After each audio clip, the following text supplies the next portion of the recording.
Bueno, aquí estamos de nuevo en Lo que pienso. Tenemos dos invitados especiales. Hoy, Macoco Velasco, ex delegado, secretario adjunto de Papelera Jujuy, que fuera secuestrado junto con otros compañeros, no me acuerdo bien la fecha, de 1976. Jorge Gamarra, hijo de Florencio Gamarra, quien fuera secuestrado con ese grupo de militantes, también en 1976. Ambos, yo iba a decir ex, pero siguen siendo militantes del Partido Comunista. Parece ser que el Partido Comunista, igual que el peronismo, como Boca o River, no se cambia. No se cambia nunca. Entonces, bueno, muchas gracias por estar acá. Los convocamos para charlar un poquito del tema sindical y de cómo era en esa época la lucha sindical, pero antes que nada pasamos a ver un pequeño informe de la declaración testimonial de un compañero de ustedes, Ricardo Montalvo, en la audiencia del juicio oral. Sí, comencé con una actividad vinculada a mi fuente de trabajo, que era el Banco de la Nación Argentina, en Buenos Aires, donde activé sindicalmente durante 3 años después que ingresé,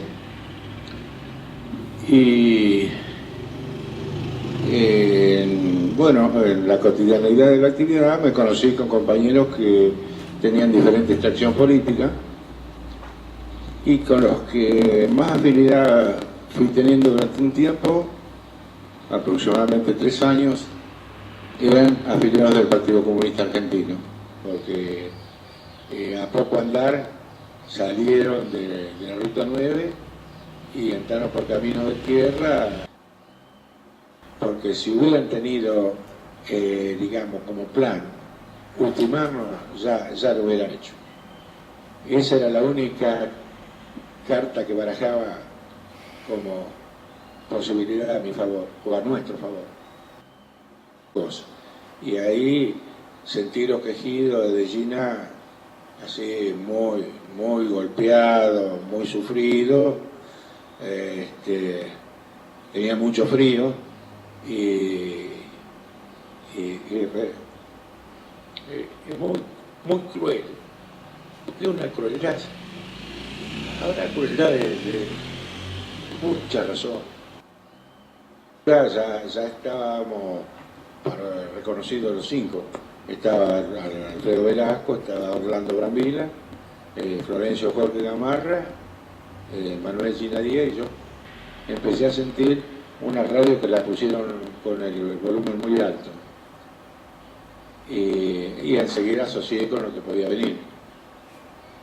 Y lo llevan primero a Naco, a Orlando Brambila, lo saben. Y bueno, al rato sentí todavía el volumen más fuerte. Como lo habíamos visto que estaba Gina, deduje lo que podía venir en este caso para Naco, pero también tenía que calcular que yo no iba a ser una excepción. No lo fui, también me tocó que después de Naco me llevaron a mí. Nadie en ese tipo de operativas o de operatorias, como quieran llamarle, puede decir hasta dónde va a resistir un castigo físico. Así, cuando yo estaba con las manos atadas atrás, ahí ya no tenía las manos atadas de nuevo, estaba con la venda elástica puesta, digamos, donde yo no quiero hacer un alarde de hombría, pero yo jamás se me ocurriría poderle pegar a otra persona como yo en esas condiciones. Me empiezan a hacer con descanso, descarga de corriente eléctrica.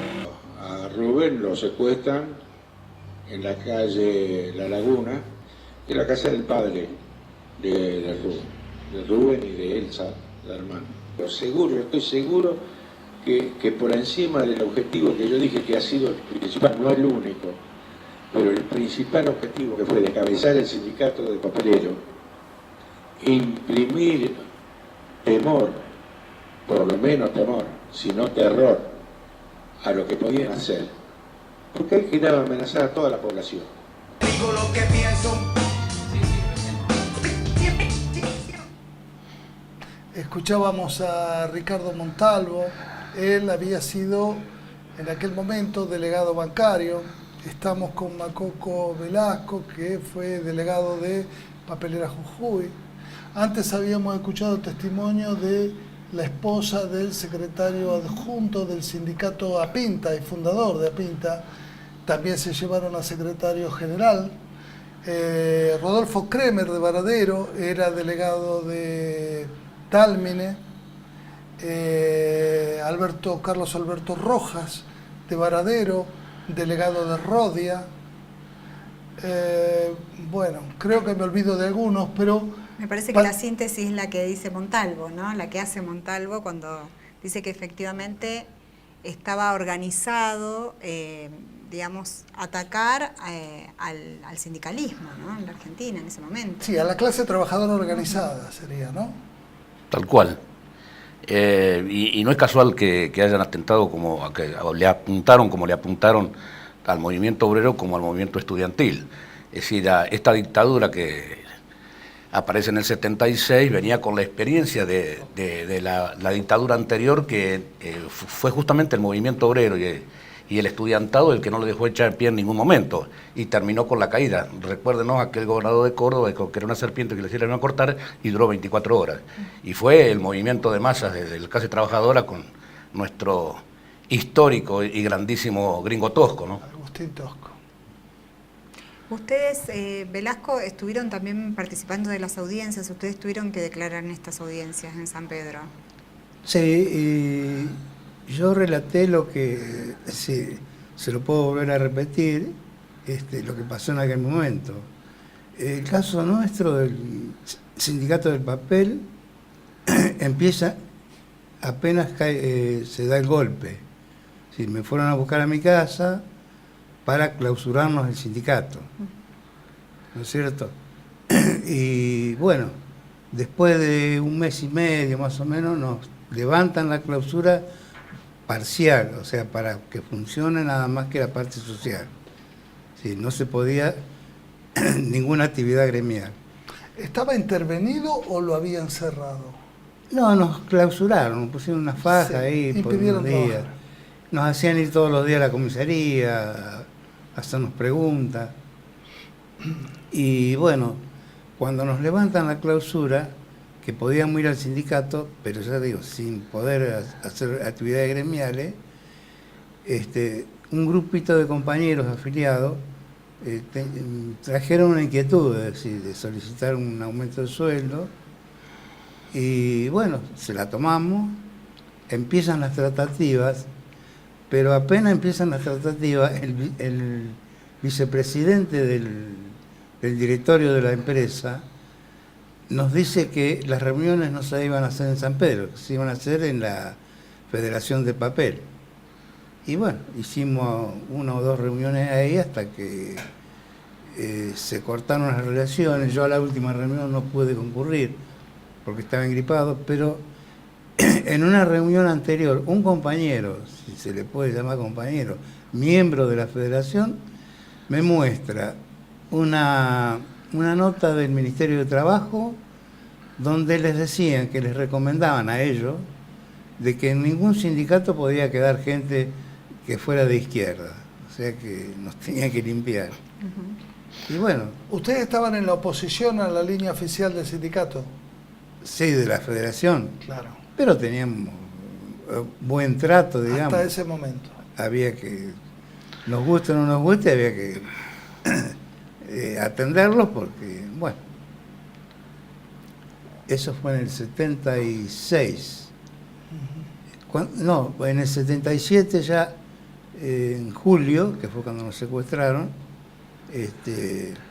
bueno, ahí quedó todo solucionado porque a Daniel Camacho, que era el secretario general, yo era el adjunto, no lo pudieron levantar porque Cuando fueron a hacer el procedimiento a la casa, él no había llegado todavía, venía de viaje de Buenos Aires. Cuando los vio, se escondió y bueno, no lo pudieron llevar. Y bueno, cuando se presenta a la empresa le exige que renuncien. Algo así fue. ¿Con quién se reunían de la empresa? Un tal Ferrara era el jefe de personal. Ferrara. ¿Usted había mencionado a otra persona o a la misma persona? No, a la misma persona. A la misma que persona. era jefe de personal. Era el jefe personal, sí. Lo que le pasó a ellos fue la historia repetida prácticamente en todas las empresas, donde no solo participaron los militares y las fuerzas de tarea que tenían, sino que fueron vendidos por las propias patronales. Porque fíjate vos que los secuestros no fueron a los gordos de la CGT. Los secuestros, los desastres los hicieron en las comisiones internas de la fábrica, a los jóvenes delegados, esa generación nueva que venía de dirigentes, que realmente hicieron una verdadera masacre, lo que llamaba Kirchner una generación diezmada. Diezmaron una generación de militantes sindicales y populares, ¿no? Atacaron las bases, digamos, atacaron las bases realmente, claro, ¿no? del movimiento. Rompieron por abajo, es decir, ¿no? El edificio, si le cava la base, se cae solo. Y esto que intentaron hacer, de todas maneras, yo creo que hemos salido fortalecidos a lo largo de los años, ¿no? Pese a todo lo que sufrimos. Es un aprendizaje duro, Sí, duro. pero que el pueblo pareciera que lo está haciendo bien, digamos. ¿Nos puede terminar de contar la historia de cómo fue la negociación con Camacho? Y le exigieron la renuncia. A él. A él y a algunos miembros de la comisión ya los habían despedido. Y a él, cuando se presentó a trabajar, le negociaron la libertad de nosotros con la renuncia de él. ¿Eso es una cosa que usted tiene como un convencimiento de que fue así? Sí. Sí. Tan importante era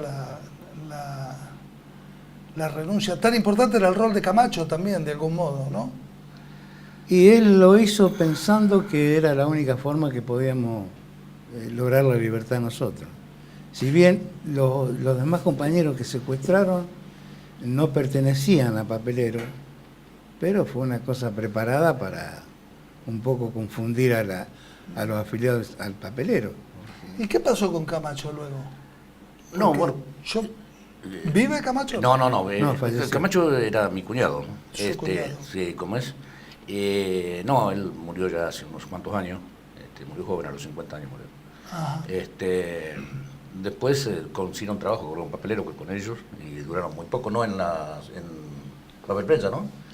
Claro, en aquel momento el secretario de la CGT, Wenceslao Alegre, de la CGT regional, nos consiguió que fuéramos a trabajar a Papel Prensa con una empresa contratista. Pero duramos 2 días porque... ¿Cuál es la época en la que Papel Prensa pasa bajo control del Grupo Clarín, Nación El y La 78, Razón? ¿no? 78. 78. O sea, era de los Greiber todavía, Claro. Papel Prensa en esa época. Era de los Greiber del Estado, porque la parte gruesa de los capitales la había puesto el Estado. Ujú. Pero digo, el sindicalismo en el sector de papeleros era uno de los más fuertes en San Pedro en ese momento. Y sí, al empezar Papel Prensa a trabajar, el sindicato se convirtió en una cantidad importante de afiliados. ¿Y ustedes trabajaron 3 días ahí en Papel Prensa y los despidieron? Sí, nos despidieron. ¿Había conciencia en ese momento de que iban a ser ustedes de alguna manera uno de los focos por ahí de la dictadura, digamos, el sindicalismo? ¿Había conciencia en ese momento o eso lo entendieron en el momento en que ocurrían las cosas? No, hoy te decía yo cómo venía la mano de la dictadura anterior, es decir, había un movimiento obrero organizado, sí, y que estaba dispuesto a batallar, y de hecho dio la batalla, con el saldo que todos conocemos, pero bueno, por eso le apuntaron precisamente a ese sector, es decir, a la única forma que la dictadura podía echar pie y implantar este proyecto económico de Martínez de Oz era precisamente liquidar el movimiento obrero y el movimiento estudiantil. Eso yo creo que a esta altura del partido nadie tiene duda. ¿Cómo lo viven ahora? Sí, ¿no? Esta situación, la realidad hoy.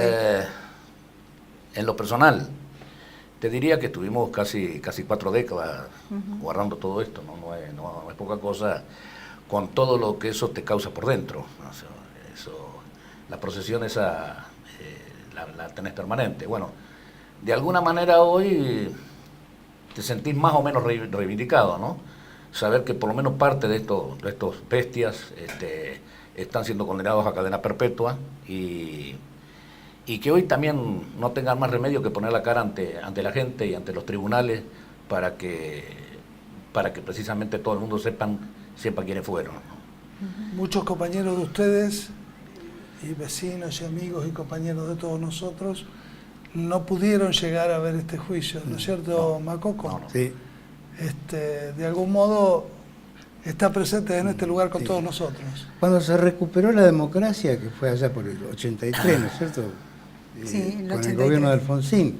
Yo la verdad que tenía mucha ilusión porque escuché el discurso de Alfonsín, pero lamentablemente no había un poder firme, o sea, el grupo Clarín era el que manejaba todo, Magneto sacaba a los presidentes que quería y bueno, pero llegamos al menemismo, sí, fue duro todo llegar a esto, pero por Pero suerte, llegamos, gracias a Dios llegamos. llegamos, estamos haciendo justicia y como vimos en el bloque anterior y en otros programas, los jóvenes están heredando una Argentina mejor en la que hay libertad para pensar un país para todos.